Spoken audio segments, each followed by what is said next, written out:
रात के 2:17 police station का दरवाजा धीरे से खुलता है। एक आदमी अंदर आता है। न भाग रहा है न घबरा रहा है, बस सीधा चलता हुआ डेस्क के सामने रुकता है। ऑफिसर ऊपर देखता है। जी? वह आदमी धीरे से बोलता है, मैंने किसी को मार दिया। पूरा कमरा जैसे जम जाता है। कौन? मेरी पत्नी।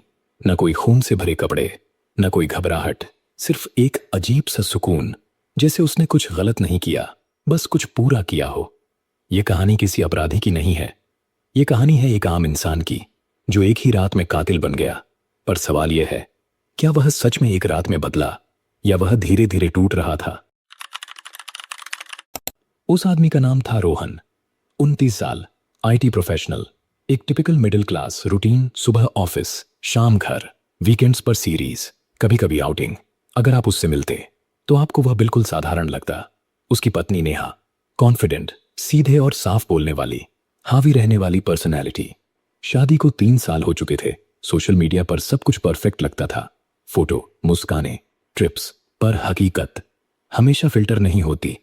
पिछले 6 महीनों में उनके घर से आवाजें आने लगी थीं, बहसें, ऊंची आवाजें। लेकिन पड़ोसियों ने अनदेखा किया, क्योंकि हर कपल लड़ता है, सही, लेकिन हर बहस एक जैसी नहीं होती। कुछ बहसें खत्म हो जाती हैं और कुछ अंदर ही जम जाती हैं। रोहन का एक पैटर्न था। वह टकराव से बचता था। बॉस चिल्लाता, दोस्त मजाक उड़ाता, पत्नी आलोचना करती। अगर आप ऊपर से देखें तो यह परिपक्वता लगती है, पर अंदर से यह था दबाव। दबाव का एक सीधा नियम है, भावनाओं को नजरअंदाज करने से वे खत्म नहीं होती, वे जमा होती जाती हैं। नेहा का तरीका अलग था। वह सीधी थी और कभी कभी कठोर। तुम सीरियस ही नहीं हो, तुम कमजोर हो, तुमसे कुछ बड़ा नहीं होगा। एक बार नहीं, रोज, छोटी छोटी बातों में। अब एक सवाल, क्या यह सामान्य शादीशुदा जिंदगी थी, या यह धीरे धीरे होने वाला नुकसान था? रोहन प्रतिक्रिया नहीं करता था, पर उसका दिमाग सब रिकॉर्ड कर रहा था, जैसे हर अपमान एक स्थायी निशान छोड़ रहा हो। एक दिन ऑफिस में उसका प्रमोशन रद्द हो गया। बॉस ने कहा, तुम में लीडरशिप की कमी है। रोहन घर आया। उसने उम्मीद की उसे सहारा मिलेगा, पर नेहा ने कहा, मैंने पहले ही कहा था, तुम में वह बात नहीं है। उस पल रोहन ने बस हम कहा, पर अंदर एक और दरार पड़ गई। दूसरी घटना, एक पार्टी में नेहा ने मजाक में कहा, रोहन सेफ प्लेयर है, जोखिम लेने की हिम्मत नहीं है। लोग हंसे, रोहन भी हंसा, पर उस रात वह छत को देखते हुए पड़ा रहा। उसे नींद नहीं आई। सार्वजनिक अपमान सीधे अहंकार पर वार करता है। तीसरी घटना, एक गर्म बहस के दौरान नेहा ने सीधा कह दिया, सच बोलूं, कभी कभी लगता है मैंने गलत इंसान से शादी की। यह लाइन सिर्फ एक वाक्य नहीं है, यह एक इंसान की पूरी पहचान को चुनौती देती है। और यहीं से रोहन बदलने लगा। धीरे धीरे वह ज्यादा चुप हो गया, ज्यादा अलग थलग रहने लगा। कभी कभी खाली नजरें, जैसे वह शारीरिक रूप से मौजूद है पर मानसिक रूप से टूट चुका है।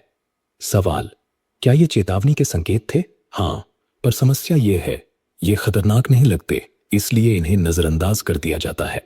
उस रात सब कुछ सामान्य शुरू हुआ। डिनर, फोन स्क्रॉलिंग, छोटी सी बात, फिर बहस, विषय पैसे, भविष्य, करियर। नेहा फिर से कहती है, तुम कभी आगे नहीं बढ़ोगे, सब कुछ मैं ही संभाल रही हूं। रोहन सुन रहा है। इस बार वह चुप है, पर अंदर सब कुछ तेज हो रहा है। दिल की धड़कन, सांसें, ख्याल, एक के बाद एक विचार। मैं असफल हूं, मैं बेकार हूं, मैं कुछ भी नहीं हूं।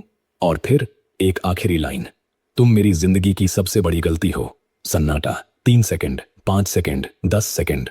उस पल में समय धीमा हो जाता है। रोहन घूरता है, पर वह नेहा को नहीं देख रहा। वह देख रहा है सारे पल, सारे अपमान, सारी बेइज्जती एक साथ। और फिर यह कोई सोच समझ कर लिया गया फैसला नहीं था, यह एक प्रतिक्रिया थी। रोहन उठता है, पास पड़ा एक सामान उठाता है, और 1 सेकंड के अंदर सब खत्म।